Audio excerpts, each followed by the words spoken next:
So yeah, I am about 2.5 hours south of you. I am Gotcha. I am in Ozark. I'm 20 miles north of Dothan. So that is where we are. But I wanted to bring you in this week and next week to kind of break up the holidays and put the USL Championship and League One into the context of the holiday season. Yeah. And also wanted to let and ask you what you thought about USL Super League at the interval, and just kind of philosophical stuff along the way. So let me start there. Before we get into the fanciful stuff, when you look at USL Super League, uh, what has been your overarching thought about the league quality of play, that kind of stuff? I want to use that as the entry point to our conversation this morning. I mean, my initial thoughts is that it's a talented league. Talented. You have young talent, you have older talent who's trying to extend the career, but mostly it's your sort of on the younger side getting into the prime of their career talent. And I think what really stood out to me about the Super League is how many young college players in the US simply did not get a chance because the NWSL was the only professional option in the United States. There is no Division 2, there's no Division 3, WPSL Pro on the way, but beyond the point. There was only one option, and there were so many quality players that just never got a chance, and they are shining. They are legitimate superstars in this league. That isn't to say that the quality is as good as NWSL, because NWSL is arguably the best women's league in the world. So there's going to be obviously a gap there. But I was a bit surprised on how quickly talent and tactics merged because it's a brand new league. These players have never seen each other before. Maybe some have, but I doubt it. And it came together quicker than I thought it would, and I was very surprised. When you look at markets and attendance figures, I know that you look at a team like Dallas playing in the Cotton Bowl. Great idea. I love the fact that you want to dive into the Cotton Bowl and play if you're Dallas. With what we're seeing in a lot of other places, you had venue issues. You had to change stadia in the Northeast, specifically with Brooklyn. I know that Maimonides ended up being part of the discussion, and the pronunciation of Maimonides came into the discussion a lot about where Brooklyn's going to be and these kinds of things. Outside of quality of play, which is there, when you look at the markets and the venues and the attendance, what are your prevailing thoughts there from what you got to see in the Apertura? I I think that you see that there's excitement there. I mean, the shining moment here is, of course, Carolina sent close to selling out their inaugural game. They never quite reach up to that same level of hype again. Um, I think if you're looking at atmosphere, I think that you're looking at your Tampa Bay Suns and honestly Dallas Trinity, despite being in a mammoth of a stadium, their atmospheres are really good. The the environment's great. I think when you start looking also at Spokane Zephyr, where they've been kind of around where they are for the velocity. They stay around, 2,000, 3,000 people. That's about right. Um, I think when you start getting the drop off, when you get to Fort Lauderdale, when you get to DC Power, Lexington, Brooklyn, that's where you're starting to see the problems. And Brooklyn is its own thing.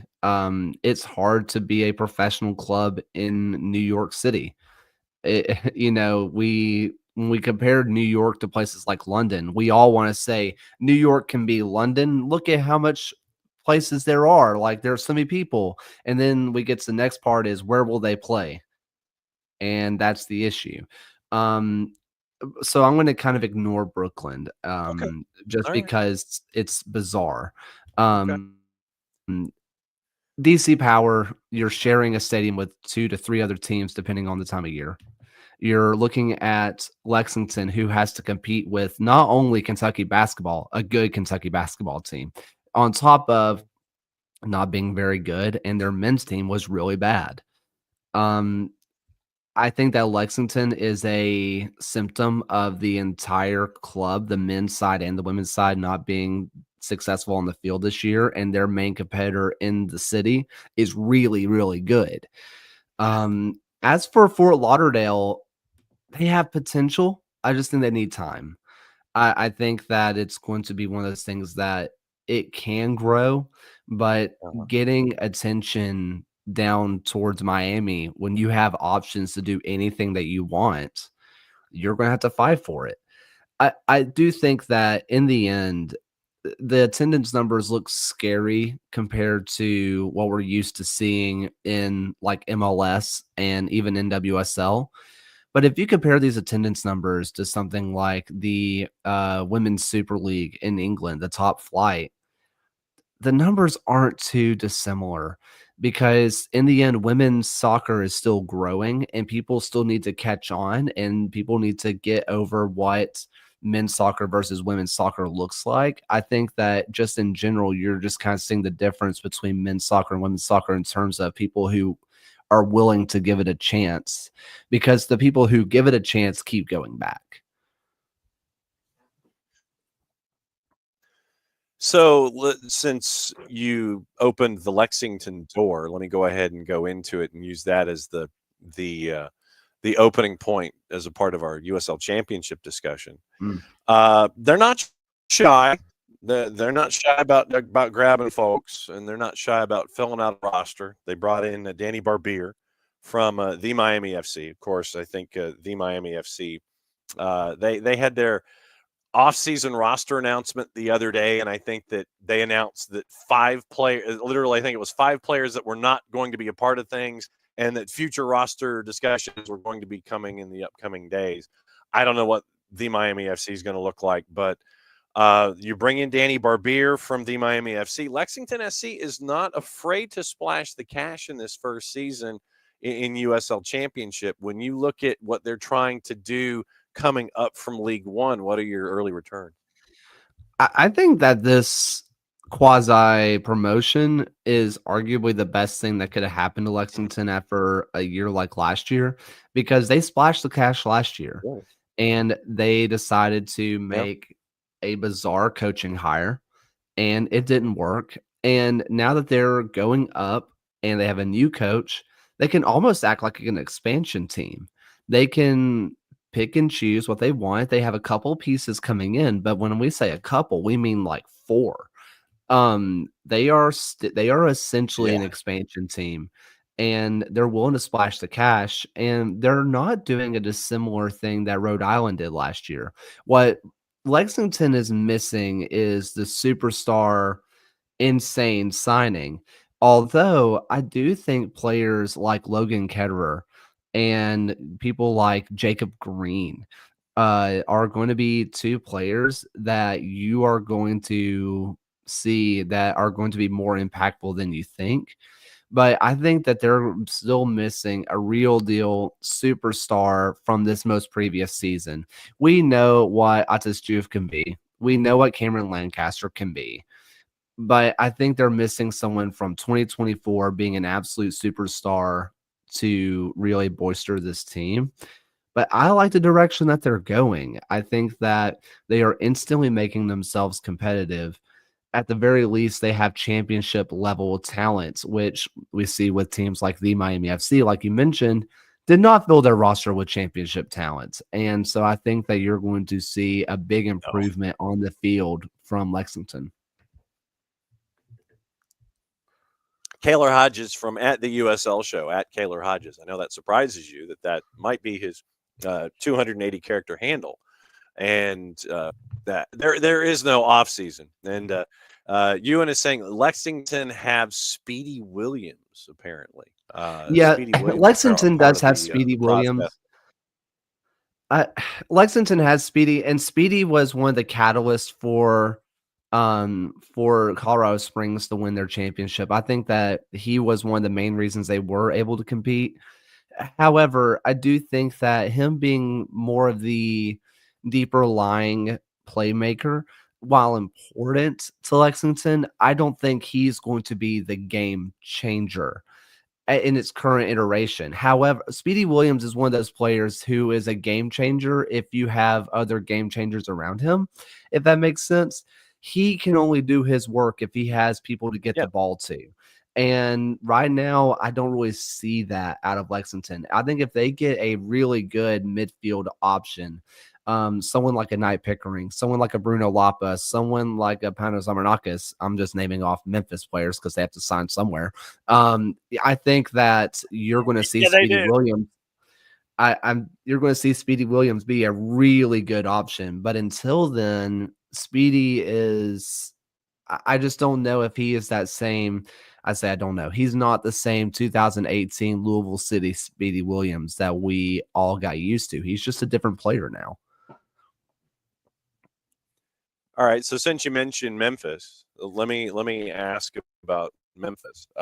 We fell in love with Nigel Pickering with his time at Memphis 901. What is the status of all these dudes? I know they're free agents and they're more than happy to go and negotiate with anyone and their mother and your mother if they want to. Is anyone tied to Santa Barbara and going to go out on loan this? What is the deal right now with the folks that are attached to Memphis 901? So technically, no one is attached to Santa Barbara at all. Um, this is not like a relocation of a franchise a la Oakland to Sacramento in Major League Baseball. This is a brand new organization. This is a brand new franchise. Okay. The only thing that has changed is the actual franchise like rights.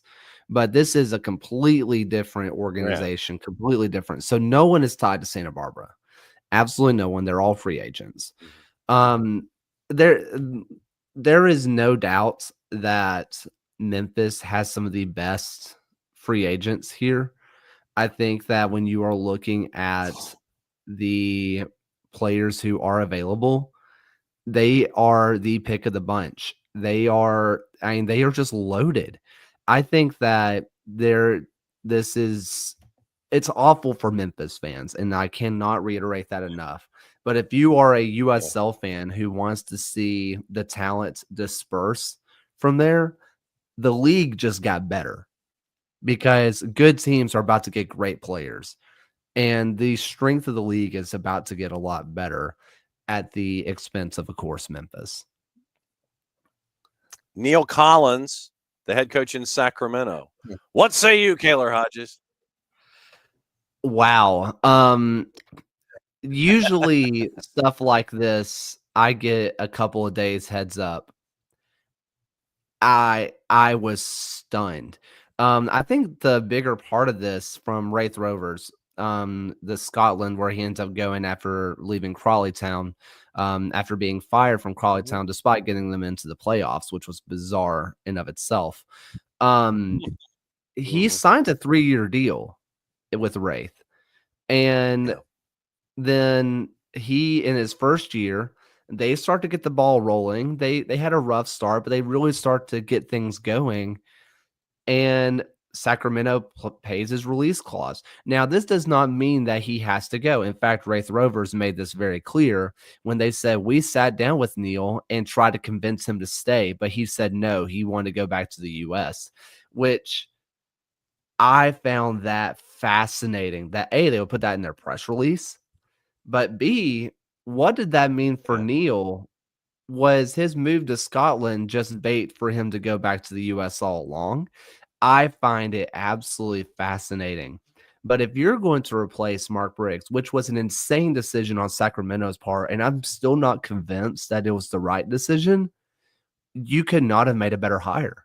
There is not a better hire in this world than Neil Collins to Sacramento, especially when you look at the current roster construction. It's as good as it gets. This is as good as it gets if you are Sacramento. it's just a bombshell of a decision. So then, since you mentioned Briggs, let me ask about Briggs. What is his future? Does Santa Barbara take a flyer on Briggs and let him build that franchise down there? I mean, Western Conference, he knows what it means to be in the Western Conference. Does Santa Barbara take a flyer on Briggs? What's the future for Mark Briggs? I don't know. I I I don't know. I would not be shocked if he goes back to England. He does have his ties to West Brom and just the Midlands in general, so I wouldn't be shocked if he takes a lower league position somewhere in League One, League Two. Um, I Okay.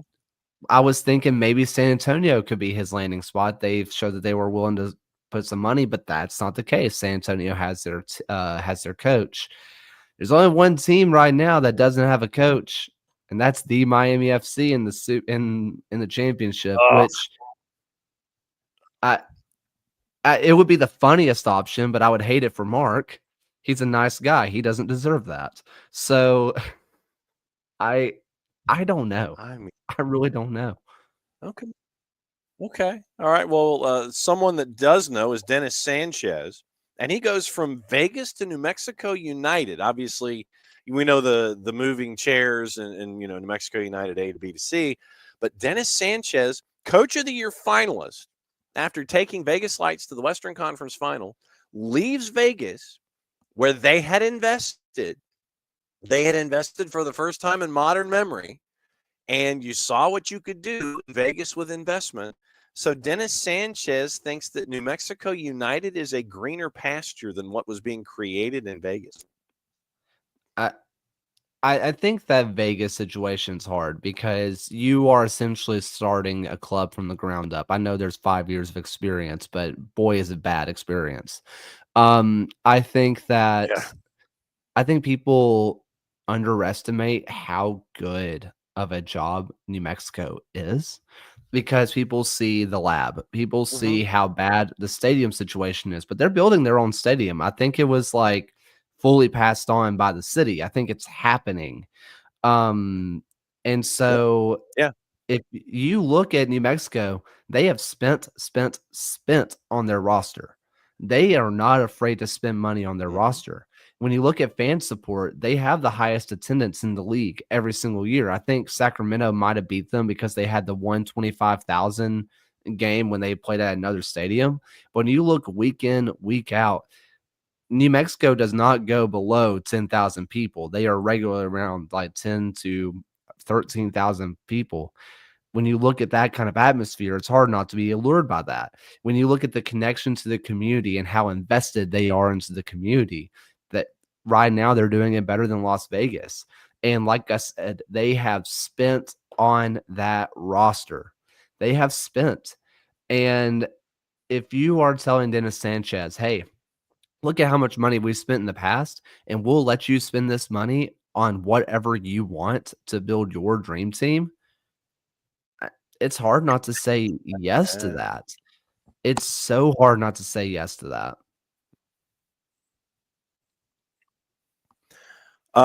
just running through some of the other transactions that I'm staring at here. Lexington, we've mentioned they signed Danny Barbier, but they also bring in League One Young Player of the Year Alfredo Midens, which I Mhm. thought was a decent pickup. Well, once again, you're Yep. talking the economics that are attached to that. I mean, that's a solid investment there. They added Dylan Borzak and Jacob Green. Mhm. Emilio Icaza signs a multi-year extension with the Charleston Battery. Tristan Traeger goes to Orange County for 25, which I find. I mean, he stays obviously in the Western Conference, stays close to home, but he just kind of shifts from NoCal to SoCal. I'm trying to. Macaulay Akale got his contract option exercised by New Mexico United. Florian Velo signs a new deal with Loudoun United. Gregor Hurst back to New Mexico. Mentioned Speedy Williams, Fanuel Kavita, multi-year extension with Birmingham. And you mentioned Logan Ketterer with Lexington as well. Anybody else stick out to you that we haven't talked about in the Um, USL Championship? well, the just when you mentioned, oh my gosh, I am totally losing He just went to Orange County. We just talked about it. Oh my word. Oh, Whatever. Tristan Traeger. Or Traeger, thank you. Tristan Traeger. Last time I was on, that was the signing that I was alluding to with Orange County, Okay. with another one that's huge coming up, in my personal opinion. They have another big signing on the Okay. way if it hasn't already been announced. So be on the lookout. Orange Okay. County, sneaky number one pick right now out of the West with what they've already done and has Okay. not been announced. Um, but Okay. I honestly, not really. I think that when I am looking at what's going on out in just the leagues all around, I think where I'm looking down at is Mhm. Naples. What Naples is building down in League Yeah. One, I'm intrigued. I am very, very intrigued. Okay. You look at Lala Delgado, who, for all intents and purposes, my goalkeeper of the year last year. Jake Dingler, one of the best center backs in the league last year. Kevin O'Connor has a good track record coming into this. They have Ian Serra, who is a nice upcoming superstar of the league right now. They just made another signing today that was pretty big, and I'm trying to remember his name, but he has US Youth National Team appearances. He has been really, really good. Tyler Pasnick, he was with the Huntsville City, and he has that US Youth National Team experience. Slowly but surely, they're building a formidable squad down in Naples. They said they were going to go big. And they also had their connection with Naples United, whom they seem to be pretty friendly. And I would not be surprised if there's some local Naples product coming up through that team. I'm very intrigued on what Naples is doing down in League One. Yeah, you mentioned Tyler Pasnick joining Naples, the previously called into youth national training, U.S. youth national training camps. Scottish midfielder Westchester SC is adding folks. Powder, Connor McGlynn, Stephen Payne, and looks like Blake Malone, Charlie Ostrom. 7 coming back. AV Alta adding Jimmy Villalobos for their campaign. So I mean, things are starting to come together for franchises. One more thing about Lexington before we get Mm. into League One and other things. Lexington ends up being a wild card for the Western Conference. So you're welcome to USL Championship. You're the one that gets to do all the traveling. I think there's a side of this that makes sense. They're the new team. There's already kind of established rivalry stuff going on. I think that if we're going to read kind of between the lines or under the surface, Lexington has one of the richest owners in the league. Mm-hmm. And if there's anybody that can take the hit of traveling around the United States, one of the rich Okay. horse guys in the US, All seems like someone who's a good option to be right. forced to deal with that paycheck. Okay. All right. Just checking. I mean, it's just it was one of those things that kind of stood out to me. Greenville Triumph added Ropapa Mensa. You mentioned Jake Dingler as a part of Mhm. the FC Naples brigade. Kamar Lawrence goes back to New York. He becomes the inaugural signing for Westchester. Portland Hearts of Pine have started signing folks. When you look at everything starting to come together in League One, what sticks out so far? Who has filled out their Christmas list to the way that you thought they should have in USL League One, I do like other what than I've seen out Naples? of Right. I do like what I've seen out of Westchester.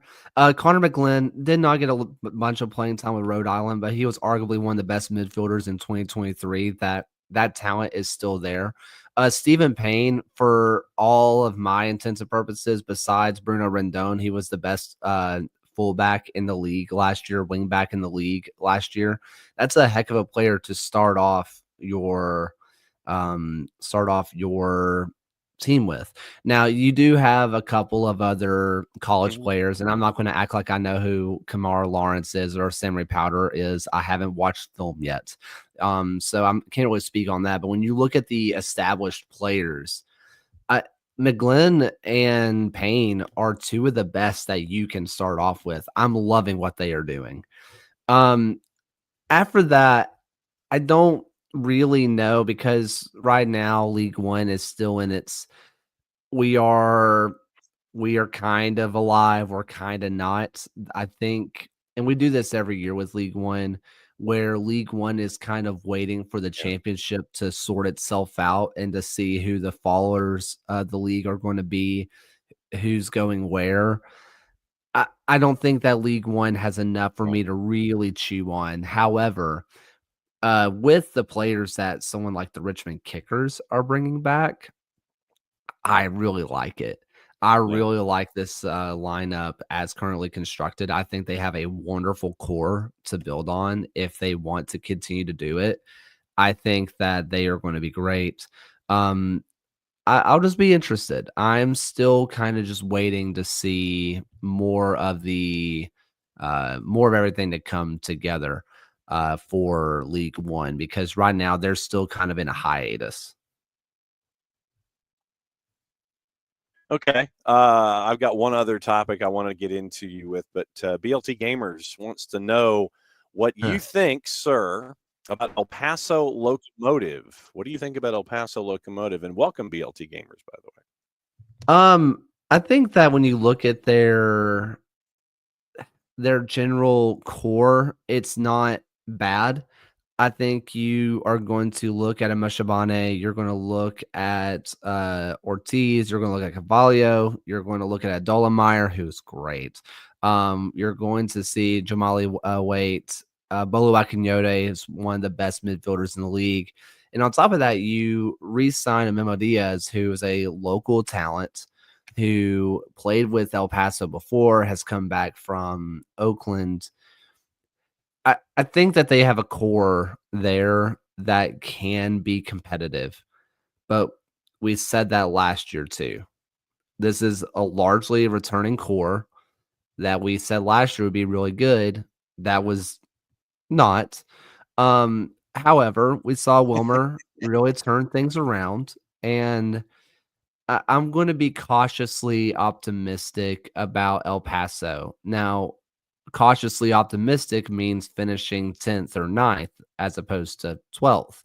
Um, I don't know Yeah. what their plan is. They have spent in the past. Granted, that's part of the reason that Mhm. Lowry left is that he wasn't given the full go to spend all of the money.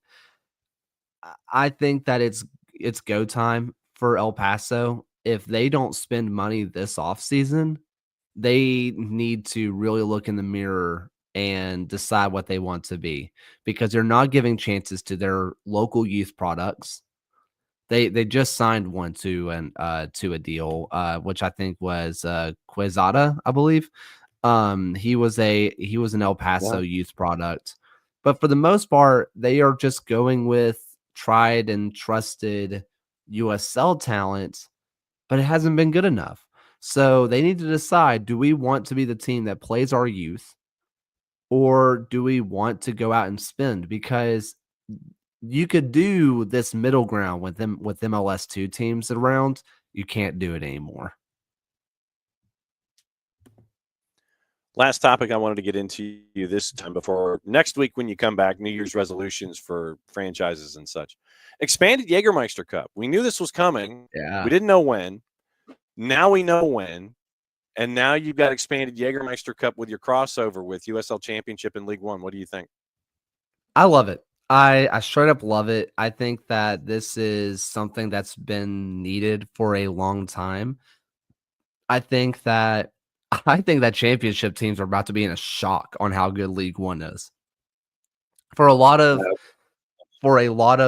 teams, they see League One players and they see that's a step below, and they'll say, "Well, we're clearly better than them." And you'll see a couple of upsets in the US Open Cup, but everybody just kind of says, "Well, that's the US Open Cup. That's just the way the cookie crumbles." You're about to see an extended tournament where I think that there's going to be a couple League One teams to make an absolute run, and I would not be shocked to see if 1 to 2 play League One teams in the semifinals of this thing. I think that the gap is that small. Um, I do think that you're going to see this is going to open the door for more championship clubs to see how good players are in League One and take more risks on signing those lower league players. There's still some teams who have not taken that jump that are kind of elitist and say, well, we're in the championship, they're in League One, and that's for a reason. There's a reason for that. The reason is because you haven't done enough scouting and you just don't understand how good these players are. I think there's going to be a lot more of, man, that player absolutely kicked our tail. We better sign him next year. I think that's going to be great. I also think that if they keep the rules from last year of the tiebreaker being goals scored, not goal difference, people, goals scored. I think you're about to see some incredible matches Yeah. where League One teams are not going to go into away stadiums and just park the bus to try to get a result. That's not the goal. The goal is to score goals. I think you're about to see absolute track meets that is going to be a different kind of what's the word? A product than the US Open Cup, where it's survive, try to counterattack, get a goal, maybe end it in 90, pray we get to penalties and win. Not going to happen here. They are going to go for goals. And I think you're about to get a fun product from this. And I think that if the USL markets this correctly, if the USL makes it very obvious, hey, this is a Jägermeister Cup match and forces its teams to market this differently and actually market it, I think this is going to be one of the biggest successes the league has had in about a decade. Look at group number 3. Birmingham, Chattanooga Red Bulls, Forward Madison, Indy 11, 1 Knoxon FC Tulsa. And look at group 6. Charleston, Greenville, the Miami FC, Naples, Tormenta, Tampa Bay. Those are the 2 off the top of my head because I just stared at the groups and I'm like, okay. I think those 2 groups will be the 2 groups so that when you're looking for somebody to come up and bite you, those will be the places where it's going to happen. What is going on here during the holidays with at the USL Show? Right now, we're kind of figuring it out. We're going to be coming back next week. Will that be next year at that point? Maybe. I don't know. But we're going to be back next Tuesday. We're going Yeah, to it will. be, Today's. I think so. look at that. You're close. I think you're close. But yeah, so we're gonna be doing more of this like kind of transfer tracker and a little bit more auxiliary, like those little tier lists that everybody loves and that kind of stuff. But we are working on a history of USL. We said it last year, but we've really started. We're diving in. And so right now I'm in the middle of the research of doing the first ever USL season, which goes all the way back to the Southwest Indoor League, which would eventually become the USL, which I just have to share my favorite team name of all time. What do you know about the Soccerdillos? I mean, come on. We need to have more teams named the Soccerdillos. I would imagine that's Amarillo, just off the top of my head. Yeah, I mean, I'm stuck in like Zalt. Like that. I'm trying to remember who the Soccerdillos actually. Oh, it's the Austin Soccerdillos. Okay. All right. It's a fun name. Well, we need to bring that back. This project. Oh, no doubt. The Soccerdillos, but you got to find the right market for it. Talk to Michael Hitchcock. I'm sure that he'll want to bring something like that back into the process. So I'll shoot you an email and we'll figure out what day. I don't know what your New Year's plans are. I don't know if you're going to try and burn down the Sloss furnace or anything like that on New Year's or anything. But we'll come back next week. We'll do New Year's resolutions, other news, those kinds of things. So when you guys are up and running, at the USL Show. He is at Kaylor Hodges. I know that's a shock that those would be his Twitter handles. But as always, my friend, great to see you. Did you get the pony for Christmas, by the way? What'd you get? Yeah. No pony. Did get got a drill, which is awesome. Drill and bits, which we actually did need. So that was great. And we just got what they give every young couple, lots of money, and say, we don't know what you need. Go buy something, which I'll always accept. Very good. Yes. And so will old married couples too. Be safe, my friend. Happy New Year. We'll catch up with you next week. I think we might catch up with you before 2025 starts. It just depends on Maybe. where things are. But be safe. Get out of here. We'll catch up with you next week, my friend. Yeah, I think so. I think we'll check on your normal Tuesday visit and we'll go from there. All right. We'll see you next week. See you soon. All right. Be good. That's Kaylor. Kaylor puts up with me on a weekly basis, and we there's a lot to talk about in USL